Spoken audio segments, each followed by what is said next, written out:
The snow fell softly over the mountain. You could barely hear it, just the quiet hush of winter air. The forest was still. The trees didn't move. A little boy, no older than 6, trudged up the trail barefoot, holding firewood against his chest. His name was Tanjiro Kamado. He stopped when he saw his father again. Tanjiro was standing alone in the clearing, barefoot, arms resting by his sides. The snow around him didn't touch him. It melted just before landing. The wind curved around his body like it was afraid to pass through him. Tanjiro said nothing. He stood quietly, staring. His father wasn't moving. But something inside Tanjiro's chest stirred, like the rhythm of the world had suddenly matched his heartbeat. He didn't know why, but it felt warm, familiar, like the trees themselves were listening. His father opened his eyes, calm, deep. He smiled gently. "Come stand by me." Tanjiro walked into the snow, and when he reached his father's side, he noticed something. The snow didn't touch him either. That night, by the fire, Tanjiro finally asked, "Father, what were you doing?" Tanjiro didn't look up right away. He stirred the firewood gently, watching the flames. Then he said, "Just breathing." Tanjiro tilted his head. "Is that a technique?" Tanjiro smiled faintly. "No, it's not a technique. It's not something I learned, and it's not something I can teach." He turned and looked in his son's eyes. "It's just something I've always had, or maybe something the world gave me for a little while." Tanjiro looked down at his hands. They were small, calloused, tired from helping the family. He didn't understand. Not then. But a quiet feeling stayed with him, a strange pressure in his chest, like a second heartbeat. He never told anyone. Years passed. Tanjiro grew older. He worked hard. He helped his mother, carried firewood, lit the stove. Sometimes when he slipped in the forest, his body moved on its own, twisting midair, avoiding rocks, landing without injury. He thought it was luck. Other times, when danger came close, like a bear or falling ice, the world slowed for a second. He saw the danger before it happened. He thought it was fear, but it wasn't. Something inside him was watching, always. Then came the worst day. He came back from selling charcoal. His family was gone. Only Nezuko lived, but she had changed. He carried her through the snow, bleeding and broken. That was the moment it truly awoke. His vision blurred. The wind screamed, but he felt no cold, no pain. His body moved faster than it ever had. And for just a second, just one, his right eye glowed faint red. He didn't notice it. But Nezuko did. Even in her demon form, she stopped moving. She looked at him. Her fangs clenched. Her red eyes focused on something in his own, and she stepped back. Later, when he trained under Urokodaki, he was taught water breathing. He trained hard, learned fast. But during missions, strange things happened. When he got cornered, his body didn't use water breathing. It shifted. His breath would become flame, then thunder, then mist. But he had never trained in them. Urokodaki noticed. "You're not following forms." Tanjiro lowered his head. "I'm sorry." "No," Urokodaki said, watching him carefully. "You moved better than the form." In battle, sometimes his eye would glow faintly red again. He'd feel time slow. He'd know what the demon would do before they did it. He never spoke of it. Not to the Hashira. Not even to Nezuko. He didn't understand it. It wasn't training. It felt like memory, but not his. Far away, in a hidden place deep below the earth, Muzan opened his eyes. He felt something shift, like the blood of something ancient had touched the world again. He stepped forward. He reached out toward a shaft of sunlight. His skin began to burn, but slowly, not like before. "Who are you?" Muzan whispered. "Kamado." Now we move to a new chapter. The train roared through the night. Steam hissed from its engine. The darkness outside was thick, endless. Inside, passengers slept quietly. Tanjiro sat across from Kyojuro Rengoku, the flame Hashira. Beside him, Nezuko slept in her box. Rengoku looked out the window with calm eyes. "Kamado," he said. "Tell me, what breathing form do you use now?" Tanjiro blinked. "Water breathing." "And before that?" Tanjiro looked away. "I'm not sure." Rengoku smiled. "I saw you move. It wasn't water. It wasn't flame either." Tanjiro stayed quiet. "Sometimes," Rengoku said, "a warrior moves without thinking. But you're doing it too often." He turned his gaze directly at Tanjiro. "It's like your body remembers something your mind doesn't." Tanjiro looked down at his hands. They were shaking. Not from fear, but from that feeling again. Like something inside him was watching, waiting. The demon attacked. Enmu twisted the passenger's dreams, blending sleep and death. But Tanjiro's will burned through the illusion. He struck again and again, faster than any form he'd learned. Rengoku watched from afar, his eyes narrowed. That movement, I've seen that before. The train derailed. The great demon Akaza appeared. Flame clashed against destruction. Rengoku stood firm. But even as he fought, even as he burned his soul to protect others, he saw it. Just for a second, in the middle of chaos, Tanjiro stepped forward to defend others. His right eye glowed crimson, not blood, not rage, not a demon's hunger, but something utterly still. The air bent, the earth quieted. Even Akaza turned, confused, almost wary. Rengoku froze. His blade wavered for a moment. I've seen that before. That man, in the snow? Years ago, Rengoku was still a child. He had followed his father, Shinjiro Rengoku, out into the woods.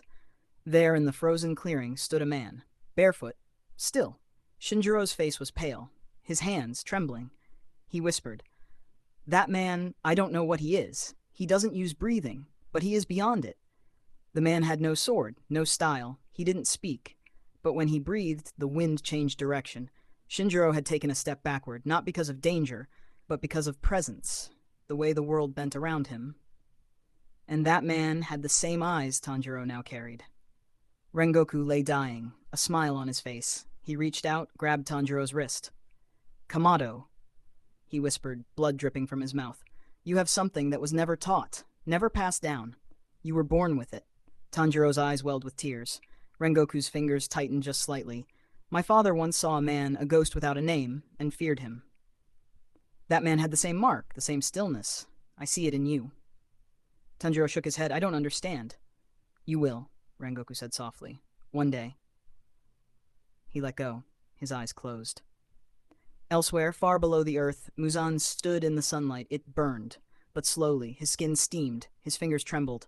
But he did not turn to ash. He clenched his teeth. "You, Kamado, you carry something I tried to erase. You are the reason I will have to evolve." The ground beneath him cracked. Birds flew away. Trees withered. And for the first time in 1,000 years, Muzan smiled. We continue. The sun had just begun to rise behind the mountains. The headquarters of the Demon Slayer Corps stirred quietly. Hashira came and went. Young Demon Slayers trained in silence, wounds healed, missions assigned, but one man had not moved. Shinjiro Rengo sat at the edge of the courtyard, bottle in hand, watching the wind move through the trees. His face looked tired, bitter. Until he saw him. Tanjiro Kamado walking past with quiet steps. Polite. Focused. For a moment, Shinjiro said nothing, but then he saw it, a faint red shimmer in Tanjiro's right eye, only for a breath. Like the sunlight had caught something beneath the surface. Shinjiro's throat closed. He stood. "Kamado." Tanjiro stopped. Shinjiro walked forward slowly. Not drunk, not angry, but haunted. "Your father's name." "Say it." Tanjiro turned to him. "Tanjiro." And Shinjiro's face froze. "Tanjiro." His hands trembled. He remembered that day. Years ago. The forest? No, the man in the snow, breathing, but not like any swordsman. No stance, no killing intent. Just presence. And the eye. That same eye.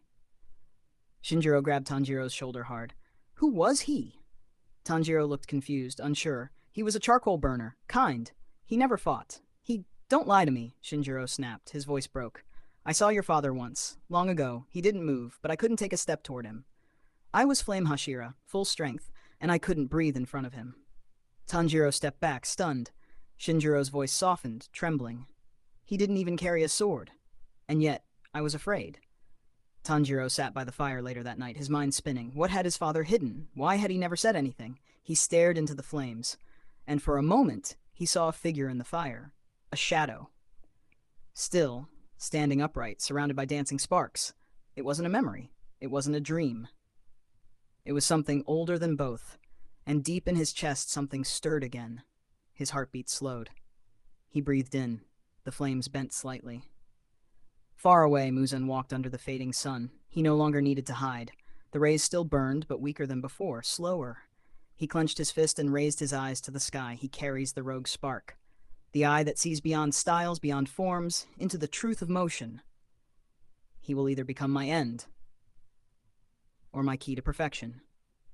Tanjiro woke the next day. His hands ached. His lungs felt full. He trained harder than ever, not to learn styles, but to understand his own movements. He asked no one. He copied no form.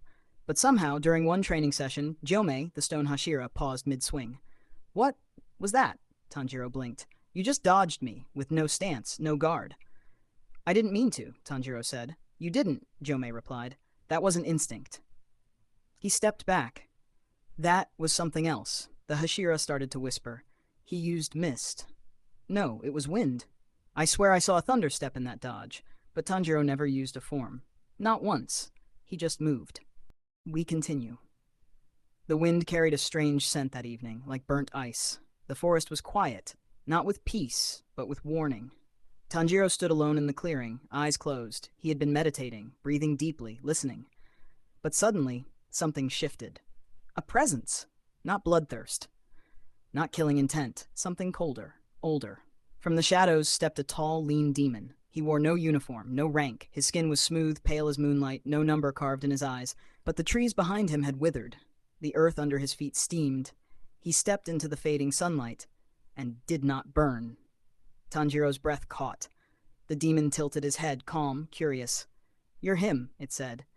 Its voice was soft, almost respectful. You're the one Muzan warned us about. Tanjiro slowly took his stance, no sword drawn yet. His right eye shimmered faintly, not glowing, not yet. I don't know what you are, the demon continued. You're not just human. Tanjiro said nothing. The demon's eyes narrowed. You're not breathing flame. Not water. Not any of them. You move like the first breath, before names, before swords. Tanjiro stepped forward, once, and the air behind him rippled like it had been cut. In the core headquarters, the crows flew wildly. Shinjiro Rengoku stood at the gate, eyes lifted to the sky. He clenched his fist. It's begun again. Tanjiro drew his blade slowly. He didn't speak a name. He didn't call a form. But as he moved, the demon saw it. A step from thunder, a sweep from wind, a twist from serpent, a flame that burned without fire. And then, stillness, no motion, no breath. The demon panicked. What is that? Tanjiro's eye glowed crimson, but this time, it wasn't just red. A faint ring appeared in the center, like a circle of patterns, rotating slowly. His body moved, no sound. The demon's head was already falling before it realized it had been struck. And the sun hadn't set. Back at HQ, Gyomei and Sanemi stood in silence as a report arrived. No breathing style detected, the crow said. Demon eliminated. No damage. Tanjiro Kamado, uninjured. Gyomei knelt slowly. That's not a breathing technique anymore, he said. Sanemi looked away. It never was. Later that night, Tanjiro sat alone on the roof, holding his sword in silence. Nezuko climbed up beside him, curling her knees to her chest. You're changing, she whispered. Tanjiro didn't answer. She looked at him. Your eye. I saw the ring. What is it? He stared into the stars. I don't know, he said, but it feels like something inside me is waking up, not just strength. Nezuko asked, then what? He finally turned to her. Memory, but not mine. Tanjiro sat alone in the mountains that night. He had climbed higher than ever before, past the training grounds, past the shrine, past the snow line. The wind bit at his face. The cold numbed his fingers. But inside his chest, it was warm. His right eye had been glowing on and off now, not from anger, not from power, from recognition. Sometimes when he closed his eyes, he would see things, not dreams, not imagination. Moments. A battlefield soaked in flame, a shadow with long hair, bare feet standing against the sun, hands that never lifted a sword, but struck like thunder. These weren't memories, not his father's, something deeper. In the stillness of night he breathed in, and the eye awakened again. But this time Tanjiro did not fight it. He let the warmth bloom, the vision form. And for a brief moment, he stood in another place. The ground was dark stone. The sky, burning gold. Warriors clashed around him, swords drawn, demons roaring. But at the center of it all stood one man, no blade. Eyes half closed. Breathing slowly. Every movement he made, every step, the world responded. The dirt cracked, the wind slowed, a demon lunged at him. The man raised a hand, not to strike, but to simply move through space. And the demon shattered. Not cut, not torn, just broken, like glass under pressure. Tanjiro tried to move closer, but the man turned, looked at him, and smiled. The eye, the strange eye, was in his face. Same ring, same pattern, same red light. The man spoke. You see it now. The eye that watches everything, the place where breath begins, not a technique, not a style, just truth. Tanjiro gasped, awake again. The wind had stopped. The world was still. His body trembled. He touched his eye gently. "It's not an ability," he whispered to himself. "It's a remnant, something left behind before breathing styles were even created." Back at the Slayer headquarters, Shinjiro Rengoku stood alone, gripping an old worn scroll.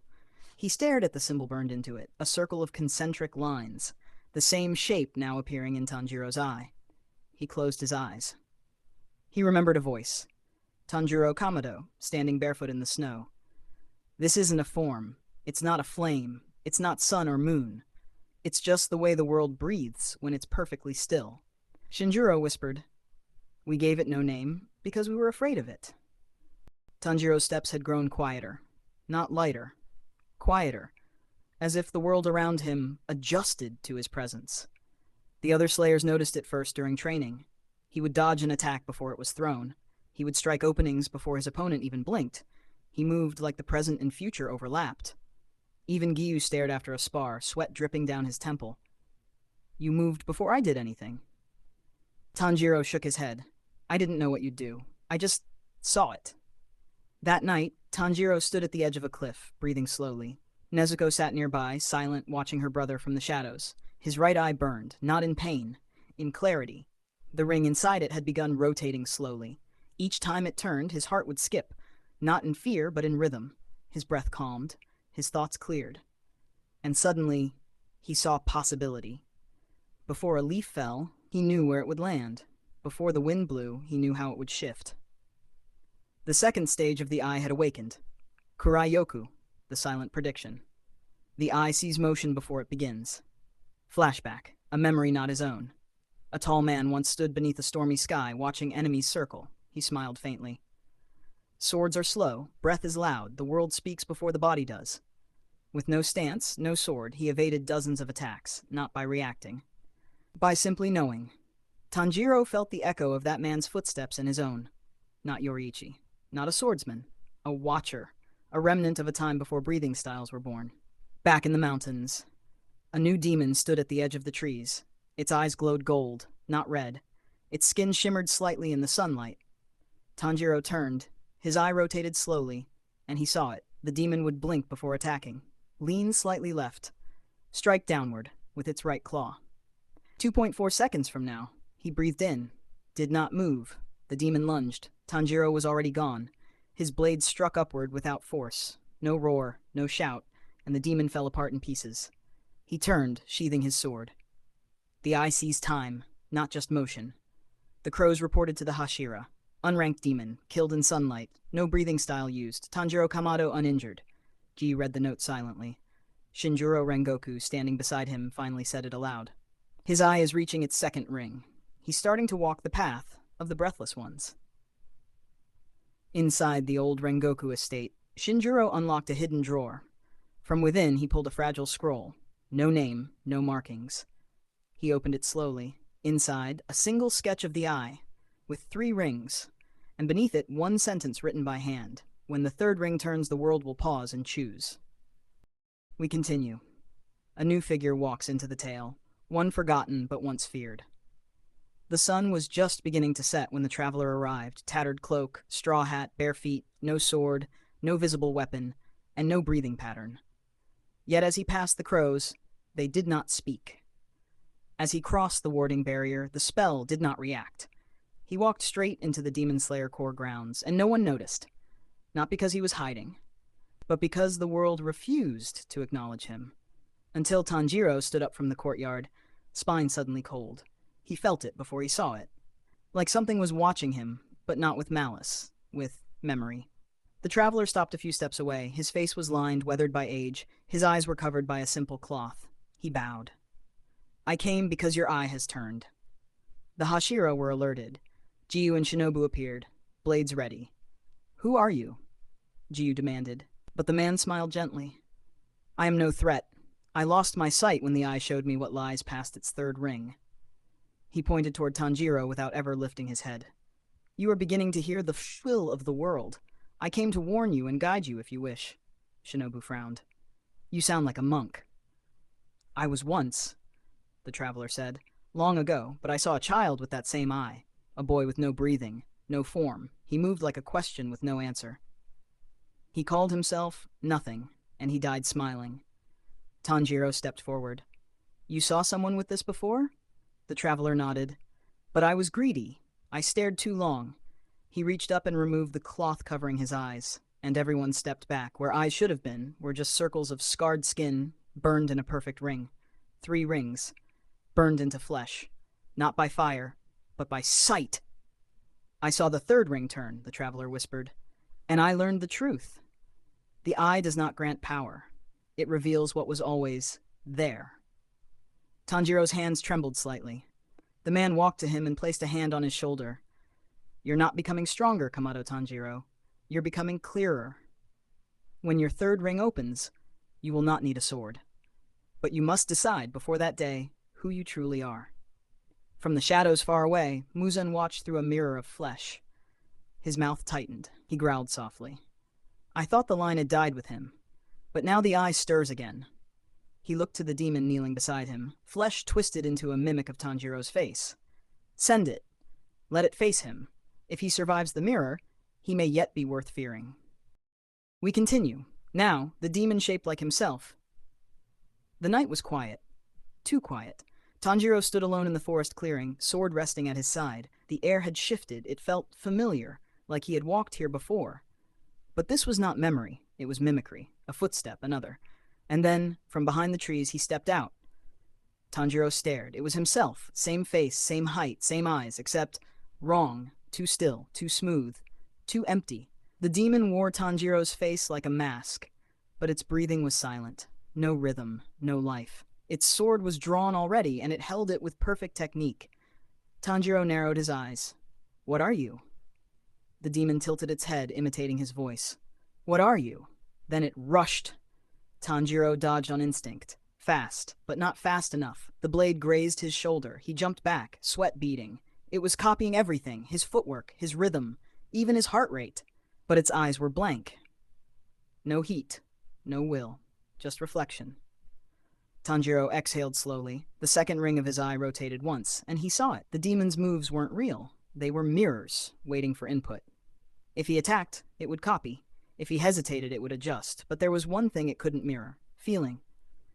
Tanjiro closed his eyes, breathed in, and when he opened them, his 2nd ring glowed brighter. The wind bent slightly. He began to see the demon's intentions before they moved. Its fear, its confusion, its lack of purpose. He moved without drawing his sword, just a step forward, and the demon hesitated. Tanjiro's voice was low. You have my face, my stance, but not my reason. You can't mimic why I fight. He moved, emotion not from any form, just instinct, breathless, emotion-guided. The demon raised its blade too late. Tanjiro's wooden scabbard struck it in the heart, not the sword. Not to kill, to test. The demon crumbled to ash. Muzan screamed in rage, far away. He's reading feelings now? The mirror of Tanjiro, his mimic, had not failed because of strength. It failed because Tanjiro had entered the 2nd level fully. The ability to sense emotional shifts, fear, hesitation, intent before they surface. Back at the core, the traveler sat near the fire with Nezuko watching quietly. He passed, the old man said. Nezuko looked up. Past what? The traveler smiled faintly, scarred face catching firelight. He resisted himself. The 3rd ring opens not through power, but by refusing the lie of reflection. We continue. Now, the name that the world tried to erase. The fire crackled softly. The wind had died. The traveler sat across from Tanjiro, fingers folded, blind eyes lifted slightly to the moon. Tanjiro waited patiently, heart steady, breath slow. He knew the name was coming. He could feel the weight of it, like an old mountain that had been waiting to be spoken of again. You said someone had the eye before me, Tanjiro said quietly. Who was he? The traveler didn't answer right away. When he finally did, his voice was barely more than a whisper. He was never given a name by the core. He never took one for himself. But the demons feared him because he didn't fight them. He unmade them. He stirred the fire slightly. Long before Yorichi, before breathing, before blades forged with nichir and ore, there was a boy born during a red moon. He could see motion before it happened, feel thoughts before they were spoken. He never trained, never hunted. But when demons appeared, they ceased. Tanjiro's breath caught slightly. Ceased? The traveler nodded. He touched them, and they vanished, not killed, forgotten. No blood, no scream, just gone. We called it the third ring, the circle of dissolution. Tanjiro looked down at his hand. I don't want to unmake anything, he said. I don't want that power. The traveler turned his head toward him. There was a gentleness to his scarred face. Then you are safer than he was. Tanjiro looked up. Why did the core forget him? The traveler's voice dropped lower. Because one day he stepped into a village, and no one recognized him. Not even the demons he had saved. He had vanished from their minds, from the world itself. The last written word about him was sealed away in an unmarked scroll. It said only this. The traveler raised his hand and drew a circle in the air with one finger. He saw too much, and became what he saw. Tanjiro was silent for a long moment. Then he asked quietly, what was the name they gave him in secret? The traveler smiled, not sadly, but with something like reverence. Akuro. It meant the end that watches. We continue. Now, the third ring. Tanjiro couldn't sleep. The stars overhead didn't feel like sky anymore. They felt like eyes, distant and watching, just like his own had started to become. He looked at his reflection in a pool of water. His right eye glowed faint red, but now there were faint golden cracks running through it, like light leaking from something ancient. The third ring was near, but it did not open from force. It opened from surrender. He remembered the traveler's words, when the third ring turns, you will not need a sword. But the world will ask, are you ready to be seen? That night he dreamed. No, not dreamed. He entered something, an endless space with no floor, no sky. Just a circle of stillness. In front of him stood himself, but not like the mimic demon. This version was not twisted, not false. It was honest, and it spoke with his voice. You've seen motion. You've felt emotion. But now, can you hold the truth without breaking? Tanjiro stared. His chest tightened. The figure stepped closer and whispered, the third eye doesn't see time, or breath, or pain. It sees the source. Once it opens, you will know what everything truly is. When Tanjiro awoke, it was dawn. Nezuko was sitting beside him, her hand gently on his arm. You were crying, she whispered. Tanjiro touched his eye. It burned, not from pain, from clarity. And in the reflection of her eyes, he saw it. 3 full rings. The center glowing gold, slowly turning. That day, a demon arrived unlike any before. It stood before him, silent, tall, and calm. No claws, no rage, no deformity. It smiled, and then it spoke Tanjiro's exact thought. You wonder if this is what your father felt, don't you? Tanjiro froze. The demon stepped forward. You think the third eye makes you more human? But I know your next question. What if I'm leaving humanity behind? It knew. It didn't read minds. It shared the inner voice. Tanjiro's heart pounded. The third ring spun faster. He exhaled slowly. You don't understand it, Tanjiro said quietly. The demon blinked. Tanjiro stepped forward. You hear thoughts, but I see the thread that connects them. He raised his hand. No sword, no breathing form. He touched the demon's chest and whispered, this thought is not yours. The demon crumbled. Not in death, but in disconnection. Its body lost shape. Its voice fell silent. Because it had no origin of its own. It had only ever been a reflection of what others feared to speak, and now that fear was seen. The third eye had opened, the eye of origin.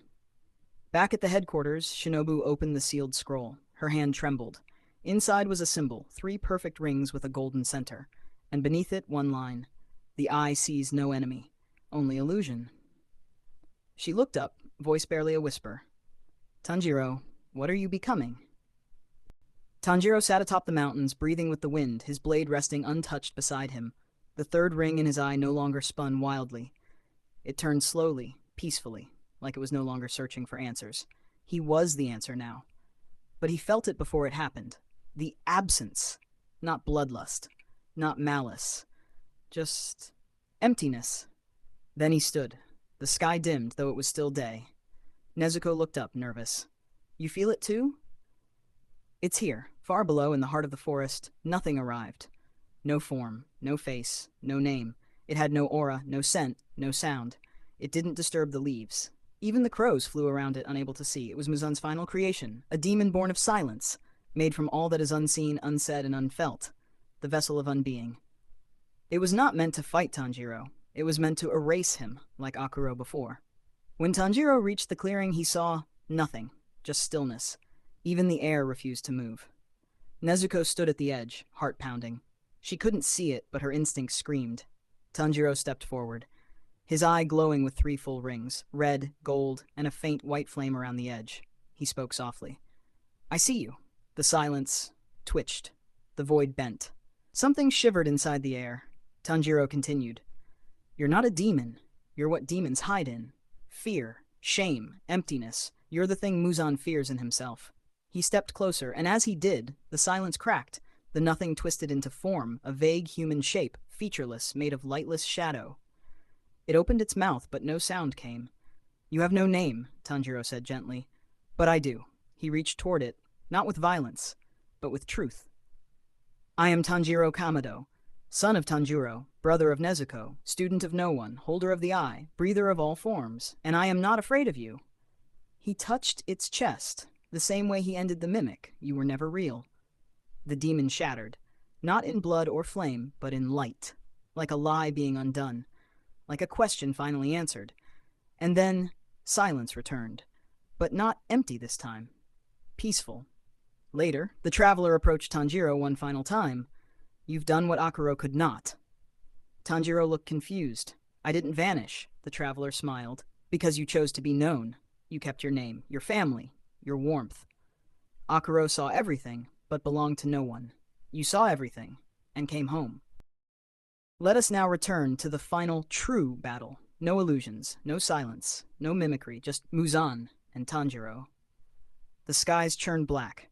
Storm clouds rolled over the land like waves of grief, as if the world itself feared what was coming. Muzan stood at the top of the ruined temple. No disguise, no mask. Only his true form, no longer monstrous, but perfectly human. Skin like porcelain, hair long and black, eyes calm, ancient, and cold. "So you didn't vanish," he said. Tanjiro approached slowly, alone, no backup, no blades drawn. His breathing was quiet, his 3rd ring turned slowly, glowing like a full eclipse. "I'm not like Akuro," Tanjiro replied. "I won't disappear. I remember." Muzan's voice was low, almost gentle. "You should have taken the path of silence. You saw the truth, that all things end, that demons are only pain made immortal. Why fight it?" Tanjiro stepped forward. "Because you turned pain into a weapon. I turned it into a promise." Muzan's smile vanished. The wind shattered around them, and then they moved. No ceremony, no shouts, just raw motion. Muzan struck with a wave of blood art, thousands of invisible tendrils, faster than sound, tearing through the air like death. Tanjiro stepped between them. His feet kissed the ground, his eye glowed white-hot. Fourth breathing, flowless form. He didn't block, didn't dodge. He simply moved where Muzan's intent wasn't. It was the perfect non-motion. Muzan screamed, frustration pouring out in every form. He shifted his shape, hundreds of arms, mouths, flesh blades, his body rejecting every form it had ever stolen. Tanjiro exhaled. "You're not fighting me, you're fighting what you became." He stepped forward again. One cut. Simple. Clean. Sun-breathing form 1, dance. But behind it, he wove water and flame and mist and stone. All of them. And his eye saw not Muzan's body. But the moment the fear began, the blade touched Muzan's heart. Not the organ, the memory. The moment he first feared death. The moment he begged not to die. The moment he chose to become a demon. Tanjiro whispered, "You're not eternal, you're still just afraid." Muzan's body fell still. He didn't burn, he didn't scream, he cried, just for a moment. And then the storm broke. The sky cleared. And Muzan, the oldest demon, turned to ash, but not from the blade. From the truth finally reaching him. Tanjiro stood alone again. His sword returned to his side. His eye dimmed. Nezuko ran toward him, smiling through tears. He smiled back. The fight was over. But the world would remember, not the battle, but the boy who fought without hatred, who saw not demons, but people lost in their own pain, and gave them peace. Now we go deeper, to a time before Tanjiro, before even Yoriichi. This is the story of Akuro, the first seer, the forgotten one, the one who saw too much, and of the demon Muzan feared more than himself, the doctor, the one who created him. A long time ago. The Demon Slayer Corps did not yet exist. The world was still raw with war and sickness. Demons were whispers, not enemies, and breathing forms were not yet born. But in a small mountain village, under a red moon, a boy was born without a sound. No cry, no wail, just wide, glowing eyes. His parents called him Akuro. Akuro never played with the other children. He didn't speak until he was 7. Not because he was mute, but because he could already hear everything people meant to say. He knew the ending of every story. He saw people's grief before they felt it. He could walk past a stranger and feel their death. But he wasn't cruel. He wasn't cold. He just watched. The villagers called him cursed. He called himself aware. The first demon, Akuro's power awakened fully when he met the first demon. It didn't attack. It sat at a shrine and wept, and when Akuro touched it, he saw its past. A man who had tried to cure death, who had fed his patient forbidden blood, and created Muzan Kibutsuji. This man was never named in stories, but in Akuro's eye his name was written in flame, Kyoshin, the doctor. But unlike Muzan, Kyoshin did not seek destruction. He had perfected the transformation, becoming something beyond human, beyond demon. He needed no blood. He walked in the sun. He aged, but slowly, and his mind never lost itself. Kyoshin was the perfect demon, and he knew Akuro saw him. Akuro versus the doctor. One night the stars trembled. Kyoshin came to Akuro under moonlight. "You see the threads of fate," he said, "but can you cut them?" Akuro stood barefoot on the stones. His eye glowed. 2 rings then, nearly forming the third. "You're not a monster," he said, "but you are no longer medicine." Kyoshin smiled sadly. "I created Muzan, and in time he'll forget even me. But you, Akuro, you will see him. You will stand where I cannot." He removed his cloak. His body pulsed with ancient energy. No fangs, no claws, but something beyond. "Let me test your sight," he said. "Let me see if you can unmake even me." The battle never touched the earth. No swords, no screaming. Akuro and Kyoshin stood unmoving, and between them, time bent. Kyoshin unleashed memories twisted into waves. Hundreds of lifetimes of fear, war, sorrow. Akuro watched them all, unflinching. Then, his third ring opened. The Eye of Origin. He didn't strike. He didn't resist. He simply said, "I see you, doctor." And in that moment, Kyoshin wept, because no one had ever seen him, only feared what he made. He knelt and vanished. Not killed, just undone. Akuro turned his eye toward the rising sun. "One day, your patient will come for the world," he whispered. "And I won't be here. But maybe someone like me will." The Forgotten Scroll. Centuries later, Tanjiro would open a hidden scroll buried beneath the Rengoku estate. It bore no name, only a burned circle drawn by hand. Inside, one line of ink left behind by Kyoshin, the doctor. To see without hatred is the rarest kind of power. Tanjiro's eye glowed. The rings turned. He closed the scroll and looked to the horizon, where fate waited. Would you like to continue with the story where Tanjiro meets Kyoshin reborn, or where Muzan's memory of the doctor returns?